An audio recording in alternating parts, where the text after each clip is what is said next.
Costa here, Welterweight.com. Mike Swick, UFC Welterweight.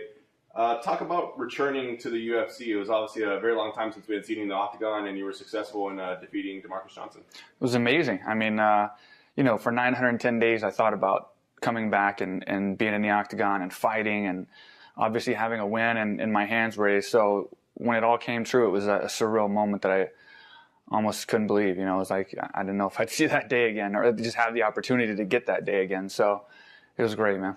There wasn't necessarily, I think, anything against you being on the main card, but it was somewhat confusing since you'd been away so long to be on a Fox card like that. What was it like to get that opportunity, make the most of it, and now you're returning to Fox? It was amazing getting bumped to the main card. I definitely didn't expect that, especially on a Fox card.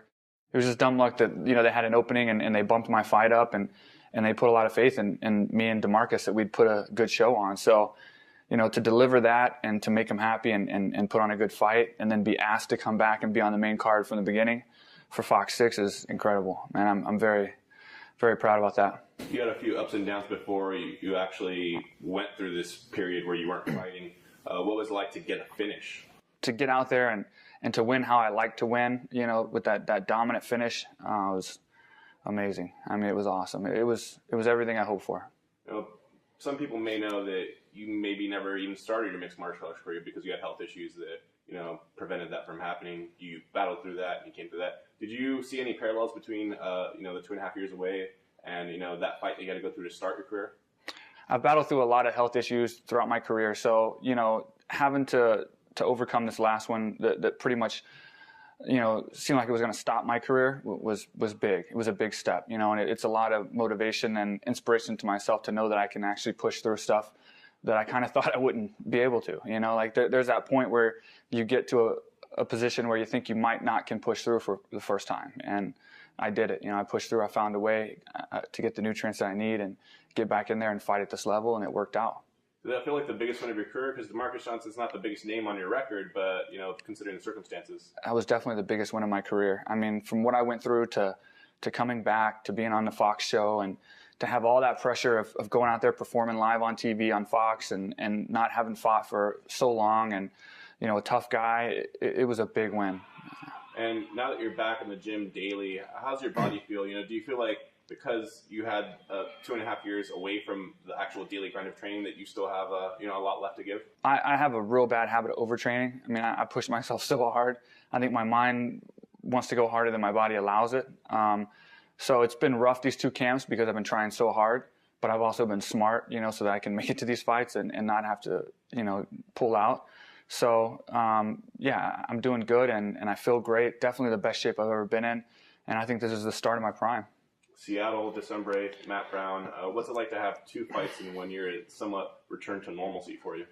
Having 2 fights back-to-back is awesome, when you've had 2 years back-to-back without fighting. So it's great to get back in there and stay fresh. I got the, ring rust, as you call it, out of the way. I don't know if I believe in the full extended ring rust because we train so hard here. It's kind of like fighting, but it's definitely a new experience to come back and fight for Fox, and going through that whole, scenario again, a fight week. It was good to get that out of the way and realize, I fell right back into the pattern. It's just another day at the office, and now I know what to expect when I go back in December, and I can just focus on the fight and doing what I do.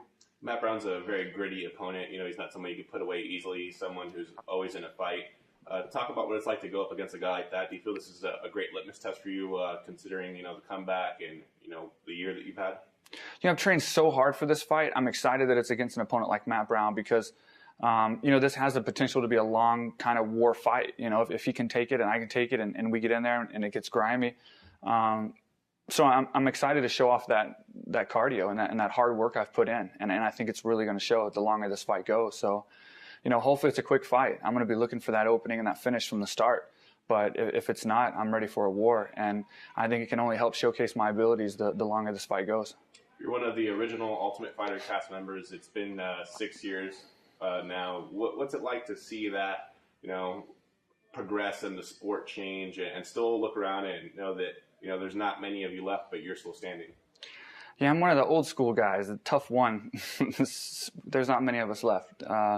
They're fading off, retiring and stuff. But, yeah, man, they're like in season 74 or something right now. So it's like crazy. But Yeah, considering like when I look back at the house and what our mentalities were and what we were thinking and what we expected, it's mind-boggling to see where it is today, you know. And now we're the old guys. You know, we were looked upon as the new guys that didn't deserve to be in the UFC when we first got in. We were getting the handout and the kids that were trying to come into the man's house sort of thing. And now it's like we're all the old veterans. So it's quite a bit of a twist. One thing that you were known for when you initially came on the scene in the UFC was kind of naming your finishes, the Swickatine, you know, the Swick food practitioner that you are. Is that something that you're looking to bring back in this new chapter of your career?